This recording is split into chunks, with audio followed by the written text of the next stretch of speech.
R J civil service daily current affairs പ്രോഗ്രാമിലേക്ക് ഏവർക്കും സ്വാഗതം. ഇന്ന് 2020 ഡിസംബർ 16 മുതൽ 17 വരെയുള്ള ആനുകാലിക സംഭവങ്ങളെ ആസ്പദമാക്കിയുള്ള വീഡിയോ ആണ് നിങ്ങൾക്കായി ഷെയർ ചെയ്യുന്നത്.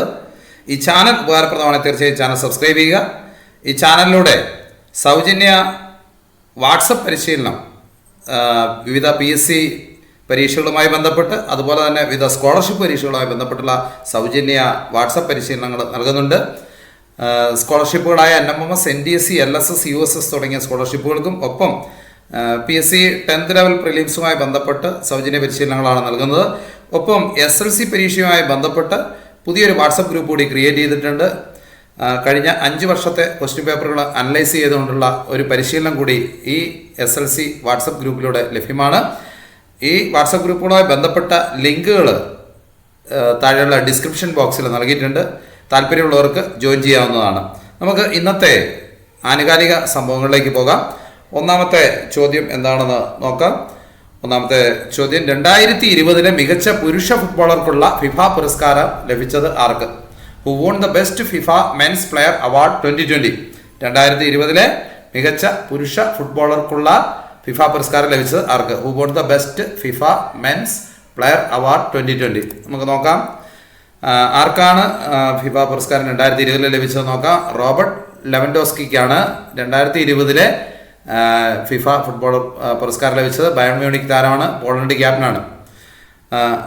അതേപോലെ റോബർട്ട് ലെവൻഡോസ്കി ക്രിസ്ത്യാനോ റൊണാൾഡോയെയും ലയണൽ മെസ്സിയെയും പിന്തള്ളിയാണ് 2020 ഈ ഫുട്ബോളർ പുരസ്കാരം നേടിയത് എന്നത് ശ്രദ്ധിക്കുക. അതുപോലെ തന്നെ മാഞ്ചസ്റ്റർ സിറ്റി ഡിഫൻഡറായ Lucy Bronze won the best women's player award. മികച്ച വനിതാ താരത്തിനുള്ള അവാർഡ് മാഞ്ചസ്റ്റർ സിറ്റി പ്രതിരോധ താരം കൂടിയായ ലൂസി ബ്രോൺസ് ആണ് നേടിയത്. ഈ രണ്ട് കാര്യങ്ങൾ ശ്രദ്ധിക്കുക. ഒന്ന്, റോബർട്ട് ലെവൻഡോസ്കി ബയൺ മ്യൂണിക് താരമാണ്, പോളണ്ടിൻ്റെ ക്യാപ്റ്റൻ കൂടിയാണ്. മറ്റൊന്ന് ലൂസി ബ്രോൺസ്, മികച്ച വനിതാ താരം. അടുത്ത ചോദ്യത്തിലേക്ക് പോകാം. രണ്ടാമത്തെ ക്വസ്റ്റ്യൻ ശ്രദ്ധിക്കാൻ. 2020 കേരള തദ്ദേശ സ്വയംഭരണ തെരഞ്ഞെടുപ്പിൽ തിരഞ്ഞെടുക്കപ്പെട്ട ഏറ്റവും പ്രായം കുറഞ്ഞ ജനപ്രതിനിധി എന്നറിയപ്പെടുന്നത് ഇത് youngest elected representative in the 2020 Kerala local body election. നമുക്കറിയാം, ഇപ്പോൾ കേരള ലോക്കൽ ബോഡി ഇലക്ഷൻ കഴിഞ്ഞതേ ഉള്ളൂ. ഇതിൽ കൃത്യം 21 വയസ്സ് പൂർത്തീകരിക്കണം തെരഞ്ഞെടുപ്പിൽ മത്സരിക്കാൻ. ഈ 21 വയസ്സിൽ കറക്റ്റ് 21 വയസ്സിലെത്തിയ ആരാന്ന് നമുക്ക് നോക്കാം. ഏറ്റവും പ്രായം കുറഞ്ഞ ജനപ്രതിനിധി ആരാണ്? രേഷ്മ മറിയം റോയ് ആണ്. ഏറ്റവും പ്രായം കുറഞ്ഞ ജനപ്രതി. കറക്റ്റ് 21 വയസ്സാണ്. ഈ നവംബറിലാണ് അവർക്ക് 21 വയസ്സ് ആയത്. ആ കാര്യങ്ങൾ ശ്രദ്ധിക്കുക. രേഷ്മ മറിയം റോയ്. അടുത്ത ചോദ്യത്തിലേക്ക് നമുക്ക് പോകാം. 2020 ഡിസംബർ 17 വിക്ഷേപിച്ച ഇന്ത്യയുടെ പുതിയ വാർത്താവിനിമയ ഉപഗ്രഹം ഏത്? Which is India's new communication satellite launched on December 17, 2020. ഇന്ത്യയുടെ പുതിയ വാർത്താവിനിമയ ഉപഗ്രഹം, ഏറ്റവും ലേറ്റസ്റ്റ് ആയിട്ടുള്ള വാർത്താവിനിമയ ഉപഗ്രഹം ഏത് എന്നാണ് ചോദ്യം. ന്യൂ കമ്മ്യൂണിക്കേഷൻ സാറ്റലൈറ്റ് ഏതാണ് എന്ന് നമുക്ക് നോക്കാം. CMS-01 ആണ് ഏറ്റവും പുതിയ വാർത്താവിനിമയ ഉപഗ്രഹം. CMS-01 കാര്യങ്ങൾ ശ്രദ്ധിക്കുക. അതിൻ്റെ വിക്ഷേപണ വാഹനം എന്ന് പറയുന്നത് PSLV C-50 ആണ്. PSLV C-50, C-50 ആണ്. ആ കാര്യങ്ങൾ ശ്രദ്ധിക്കുക. അതായത് അതിൻ്റെ ലോഞ്ച് വർക്കുകളാണ് PSLV C-50 എന്നുള്ളത്. ആ കാര്യങ്ങൾ ശ്രദ്ധിക്കുക. അപ്പോൾ ഏറ്റവും പുതിയ വാർത്താവിനിമയ ഉപഗ്രഹം എന്നറിയുന്നത് ഏതാണ്? CMS-01. അടുത്ത ചോദ്യത്തിലേക്ക് നമുക്ക് പോകാം. Question number 4. 2030 ഏഷ്യൻ ഗെയിംസ് വേദി ഏത് എന്നുള്ളതാണ് ചോദ്യം. 2030 ഏഷ്യൻ ഗെയിംസ് വേദി which will be the venue for the 2030 Asian games. അപ്പോൾ ഏതാണ് 2030 വെന്യൂ ഏതാന്ന് നോക്കാം. ഏഷ്യൻ ഗെയിംസ് വേദി ഏതാന്ന് നമുക്ക് നോക്കാം. 2030 ഏഷ്യൻ ഗെയിംസ് വേദി ഏതാണ്? 2030 ദോഹയാണ്. ഖത്തറിലെ ദോഹയിലാണ് 2030 നടക്കുന്നത്. അതുപോലെ 2034 റിയാദിലാണ് നടക്കുന്നത്. 2034 സൗദി അറേബ്യയിലെ റിയാദിൽ, 2030 ദോഹയിലുമാണ് ഏഷ്യൻ ഗെയിംസ് നടക്കുന്നത്. ആ കാര്യങ്ങൾ ശ്രദ്ധിക്കുക. അടുത്ത 5ാമത്തെ ക്വസ്റ്റ്യൻ. അടുത്തിടെ അന്തരിച്ച ആധുനിക വയർലെസ് കമ്പ്യൂട്ടർ നെറ്റ്വർക്ക് സംവിധാനത്തിൻ്റെ പിതാവാര്? Who is the father of modern wireless computer network system? ആധുനിക വയർലെസ് കമ്പ്യൂട്ടർ നെറ്റ്വർക്ക് സംവിധാനത്തിൻ്റെ പിതാവ് ആര്? കാരണം അദ്ദേഹം ഈ അടുത്തതായിട്ടാണ് അന്തരിച്ചത്, അതുകൊണ്ടാണ് ആ ഒരു ചോദ്യം വന്നത്. Who is the father of modern wireless computer network system? അപ്പോൾ ആദ്യം വയർലെസ് കമ്പ്യൂട്ടർ നെറ്റ്വർക്കിൻ്റെ പിതാവ്, നോർമൻ അബ്രാംസൺ ആണ്. ആദ്യ വയർലെസ് കമ്പ്യൂട്ടർ നെറ്റ്വർക്കിൻ്റെ പിതാവ് നോർമൻ അബ്രാംസൺ. ശ്രദ്ധിക്കുക, നോർമൻ അബ്രാംസൺ. അടുത്ത ചോദ്യത്തിലേക്ക് പോകാം. Question number 6. ഉത്തേജക മരുന്ന് വിവാദവുമായി ബന്ധപ്പെട്ട് വിലക്ക് നേരിടുന്ന അത്ലറ്റിക്സ് ടീം ഏത് രാജ്യത്തിൻ്റേത്? നമുക്കറിയാം, ഈ അടുത്തായിട്ട് 4 വർഷ ഉത്തേജക മരുന്ന് വിവാദമായി ബന്ധപ്പെട്ട് 4 വർഷ വിലക്കായിരുന്നു ഉണ്ടായിരുന്നത്. അടുത്ത ഒളിമ്പിക്സിൽ പങ്കെടുക്കാൻ പറ്റിയ ആ ടീമിന് ഏത് രാജ്യത്തിൻ്റെ അത്ലറ്റിക് ടീമാണ് നോക്കാം. Which countries athletics teams is band in connection with doping scandal. ഉത്തേജക മരുന്ന് വിവാദവുമായി ബന്ധപ്പെട്ടാണ് വിലക്ക് നേരിടുന്ന അത്ലറ്റിക് ടീം ഏത് രാജ്യത്തിൻ്റെതാണെന്ന് നോക്കാം. ഏത് രാജ്യത്തിൻ്റെയാണ്? യാതൊരു സംശയമില്ല, ഏതാണ്? റഷ്യയാണ്. ഇതിൻ്റെ ഉത്തരം ഏതാണ്? Russia.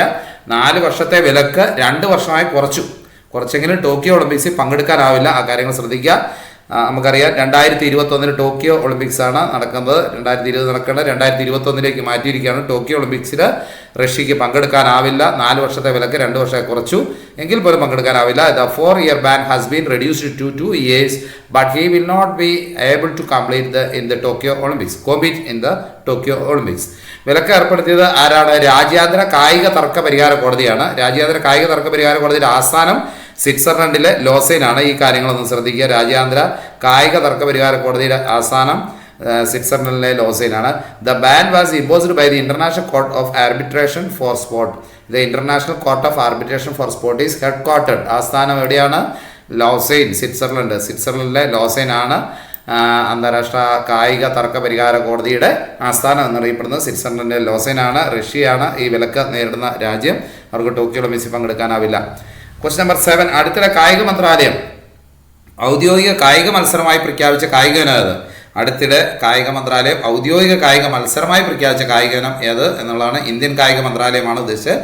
Which sport item was recently declared as the official competitive sport by the ministry of sports in India? ഏത് കായിക മന്ത്രാലയം? ഇന്ത്യൻ കായിക മന്ത്രാലയം ഔദ്യോഗിക കായിക മത്സരമായി പ്രഖ്യാപിച്ച കായിക ഇനം ഏതെന്നാണ്. Which sport item was recently declared as the official competitive sport by the ministry of sports? ഏത് കായിക ഇനമാണ് ഔദ്യോഗിക കായിക മത്സരമായി പ്രഖ്യാപിച്ചത് നോക്കാം നമുക്ക്. ഏത് കായിക ഇനമാണ്? യോഗാസനമാണ് ഔദ്യോഗിക കായിക ഇനമായി പ്രഖ്യാപിച്ചത്. ഇനിയുള്ള മത്സരങ്ങളെല്ലാം ഇത് വരും. ഖേലോ ഇന്ത്യയുടെ ഭാഗമായിട്ട് തന്നെ ഇത് വന്നിരിക്കുന്നു, യോഗാസന. യൂണിയൻ സ്പോർട്സ് മിനിസ്റ്റർ ആരാന്ന് നോക്കാം. കിരൺ റിജിജു ആണ് കേന്ദ്ര കായിക മന്ത്രി എന്നറിയപ്പെടുന്നത്. ആ കാര്യങ്ങൾ ശ്രദ്ധിക്കുക. അദ്ദേഹത്തിൻ്റെ ചിത്രമാണ് ഇവിടെ നൽകിയിരിക്കുന്നത്. കിരൺ റിജിജു. അടുത്ത ചോദ്യത്തിലേക്ക് പോകാം. Question number 8. കേരള സർക്കാരിൻ്റെ ഗവേഷണ രംഗത്തെ അതുല്യ സംഭാവനയ്ക്കുള്ള പ്രഥമ കൈരളി പുരസ്കാരത്തിന് അർഹരായ വ്യക്തികൾ ആരെല്ലാം? Who are the recipients of the first Kairali Award for Outstanding Contribution of Research by the Government of Kerala? ഇപ്പോൾ കേരള സർക്കാരിൻ്റെ ഗവേഷണ രംഗത്ത് ഈ അടുത്തായി ഏർപ്പെടുത്തിയ പുരസ്കാരമാണ് കൈരളി പുരസ്കാരം. ആ കൈരളി പുരസ്കാരത്തിന് അർഹരായ വ്യക്തികൾ ആരെല്ലാം എന്നുള്ളതാണ് നോക്കുക. First Kairali award for outstanding contribution of research ആർക്കൊക്കെയാണ്? എം വിജയൻ, പുതുശ്ശേരി രാമേന്ദ്രൻ്റെ ചിത്രമാണിത്. അതേപോലെ എം വിജയൻ, 2 പേർക്കാണ് കൈരളി പുരസ്കാരം കിട്ടിയിരിക്കുന്നത്. എം വിജയനും അതേപോലെ തന്നെ Puthussery Ramendran. M Vijayan and Puthussery Ramendran. Question number 9. ഏത് സംസ്ഥാനത്തിലെ ആദ്യ വനിതാ ചീഫ് സെക്രട്ടറിയാണ് വിനി മഹാജൻ ചുമതലയേറ്റത്? ഏത് സംസ്ഥാനത്തിന് ആദ്യ വനിതാ ചീഫ് സെക്രട്ടറി ആയാണ് വിനി മഹാജൻ ചുമതലയേറ്റത്? ഈ അടുത്തായിട്ട് ചുമതലയേറ്റാണ്. Vini Mahajan became the first woman chief secretary of which state? അപ്പോൾ ഏത് സംസ്ഥാനത്തിൻ്റെ ആദ്യ വനിതാ ചീഫ് സെക്രട്ടറിയാണ് ഈ വിനി മഹാജൻ? ഈ അടുത്തതായിട്ടാണ് അവരെ അപ്പോയിൻറ്റ് ചെയ്തിരിക്കുന്നത്. ഏതാണ്? പഞ്ചാബാണ്. പഞ്ചാബിൻ്റെ ചീഫ് സെക്രട്ടറിയാണ് വിനി മഹാജൻ. പഞ്ചാബിൻ്റെ ചീഫ് സെക്രട്ടറിയാണ്. അവരുടെ ചിത്രമാണ് കൊടുത്തിരിക്കുന്നത്. അതുപോലെ ഇതുമായി ബന്ധപ്പെട്ട് മറ്റൊരു ചോദ്യത്തിന് സാധ്യതയുണ്ട്. കേരളത്തിൻ്റെ ആദ്യ വനിതാ ചീഫ് സെക്രട്ടറി ആരാ? പത്മ രാമേന്ദ്രൻ. ശ്രദ്ധിക്കുക, Padma Ramendran is A first woman chief secretary of Kerala. കേരളത്തിലെ ആദ്യ വനിതാ ചീഫ് സെക്രട്ടറി പത്മ രാമേന്ദ്രനാണ്. പഞ്ചാബിൻ്റെത് വിനി മഹാജൻ. ശ്രദ്ധിക്കുക. അടുത്ത ചോദ്യത്തിലേക്ക് പോകാം. അടുത്ത ക്വസ്റ്റ്യൻ നമ്പർ 10. ഇന്ത്യയിൽ ആദ്യമായി COVID-19 പ്രതിരോധ പ്രവർത്തനങ്ങൾക്കായി പ്ലാസ്മ ബാങ്ക് ആരംഭിച്ചത് എവിടെ? Where was the first plasma bank for COVID-19 defence operations in India? ഇന്ത്യയിൽ ആദ്യമായിട്ട് COVID-19 പ്രതിരോധ പ്രവർത്തനങ്ങൾക്കായി പ്ലാസ്മ ബാങ്ക് ആരംഭിച്ചത് എവിടെ? Where was the first plasma bank for COVID-19 defence operations in India? എവിടെയാണ് നോക്കാം. പ്ലാസ്മ ബാങ്ക് ആരംഭിച്ചത് ഡൽഹിയിലാണ്. COVID-19 പ്രതിരോധ പ്രവർത്തനങ്ങൾക്കായി ആദ്യമായി പ്ലാസ്മ ബാങ്ക് ആരംഭിച്ചത് ഡൽഹിയിലാണ്. അതുപോലെ കേരളത്തിൽ ആദ്യമായി പ്ലാസ്മ ബാങ്ക് ആരംഭിച്ചത് മഞ്ചേരിയിലാണ്. മഞ്ചേരി എവിടെയാണ്? മലപ്പുറമാണ്. മലപ്പുറം മഞ്ചേരിയിലെ മെഡിക്കൽ കോളേജിലാണ് ആദ്യ പ്ലാസ്മ ബാങ്ക് കേരളത്തിൽ ആരംഭിച്ചത്. Plasma bank was first establish in Kerala at Manjeri, Malappuram. അടുത്ത ചോദ്യത്തിലേക്ക് പോകാം. അടുത്ത ക്വസ്റ്റ്യന് ഏതാണെന്ന് നോക്കാം. Question number 11. 3 മുതൽ 6 വയസ്സ് വരെയുള്ള കുട്ടികൾക്കായി വിക്ടേഴ്സ് ചാനലിൽ ആരംഭിച്ച വിനോദ വിജ്ഞാന പരിപാടി ഏത്? Which entertainment programme started on Victers channel for kids ages 3 to 6? 3 മുതൽ 6 വയസ്സ് വരെയുള്ള കുട്ടികൾക്കായി വിക്ടേഴ്സ് ചാനൽ ആരംഭിച്ച വിനോദ വിജ്ഞാന പരിപാടി ഏതാണ്? Which entertainment programme started on Victers channel for kids ages 3 to 6?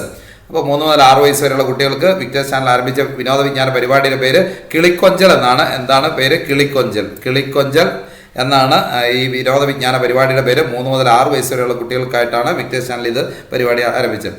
Question number 12. 2020 ലോക സാമ്പത്തിക ഫോറത്തിന്റെ ക്രിസ്റ്റൽ അവാർഡ് ലഭിച്ച ഇന്ത്യൻ സിനിമാ താരം ആര്? 2020 ലോക സാമ്പത്തിക ഫോറത്തിന്റെ ക്രിസ്റ്റൽ അവാർഡ് ലഭിച്ച ഇന്ത്യൻ സിനിമാ താരം ആര്? Who is A Indian film star to win the 2020 world economic forum crystal award? അപ്പോൾ ആരാണ് ഈ ക്രിസ്റ്റൽ അവാർഡ് ലഭിച്ച ഇന്ത്യൻ സിനിമാ താരം? നമുക്ക് നോക്കാം. ലോക സാമ്പത്തിക ഫോറത്തിന്റെ ക്രിസ്റ്റൽ അവാർഡ് ലഭിച്ച സിനിമാ താരം ആരാണ്? ദീപിക പദുക്കോണാണ്. ദീപിക പദുക്കോൺ. ശ്രദ്ധിക്കുക, ആരാണ്? ദീപിക പദുക്കോൺ. അടുത്ത ചോദ്യത്തിലേക്ക് പോകാം. Crystal award Deepika Padukone. Question number 13. 2020 Jnanappana പുരസ്കാരം ലഭിച്ചത് ആർക്ക്? Who is the recipient of Jnanappana award 2020? 2020 Jnanappana പുരസ്കാരം ലഭിച്ചത് ആർക്ക്? 2020 ജ്ഞാനപ്പാന പുരസ്കാരം ലഭിച്ചത് ആർക്കാണ്? പ്രഭാവർമ്മയ്ക്കാണ്. പ്രഭാവർമ്മയ്ക്ക് അദ്ദേഹത്തിന്റെ കൃതി ഏതാണ്? ശ്യാമമാധവം. പ്രഭാവർമ്മയ്ക്ക് അദ്ദേഹത്തിന്റെ കൃതി ശ്യാമമാധവമാണ്. ജ്ഞാനപ്പാന പുരസ്കാരം 2020 ലഭിച്ചത് പ്രഭാവർമ്മയ്ക്ക്, അദ്ദേഹത്തിന്റെ കൃതി ശ്യാമമാധവം. അടുത്ത ക്വസ്റ്റ്യൻ നമ്പർ 14. 2ാം ലോക മഹായുദ്ധത്തിന് ശേഷം കോവിഡ് പശ്ചാത്തലത്തിൽ ആദ്യമായി റദ്ദാക്കിയ ടെന്നീസ് ചാമ്പ്യൻഷിപ്പ് ഏത്? അതായത് 2ാം ലോകത്തിന് ശേഷം ഇതുവരെ ഒരു ടെന്നീസ് ചാമ്പ്യൻഷിപ്പും ഗ്രാൻഡ് സ്ലാം ടെന്നീസ് ചാമ്പ്യൻഷിപ്പ് റദ്ദാക്കിയിട്ടില്ല. പ്രധാന ഗ്രാൻഡ് സ്ലാമുകൾ നമുക്കറിയാം. ഫ്രഞ്ച് ഓപ്പണും വിംബിൾഡനൊക്കെയാണ് പ്രധാന. ഓസ്ട്രേലിയൻ ഓപ്പണും ഫ്രഞ്ച് ഓപ്പണും വിംബിൾഡനും US ഓപ്പണും 4 ഗ്രാൻഡ് സ്ലാം കിരീടങ്ങളാണ്, ടെന്നീസ് ടൂർണമെന്റാണ് പ്രധാനമായിട്ടുള്ളത്. അതിലേതാണ് ഈ കോവിഡ് പശ്ചാത്തലത്തിൽ റദ്ദാക്കിയ ടെന്നീസ് ചാമ്പ്യൻഷിപ്പ്? ഈ 4 ഒരെണ്ണമാണ് റദ്ദാക്കിയത്. ഏതാ നമുക്ക് നോക്കാം. Which was the first tennis championship to be cancelled in the aftermath of world war II?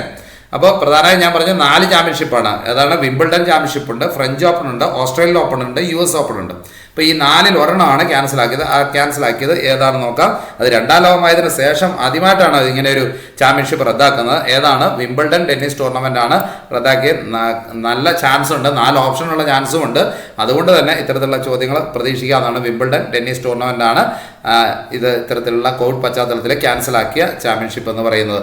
അടുത്ത ചോദ്യത്തിലേക്ക് പോകാം. Question number 15.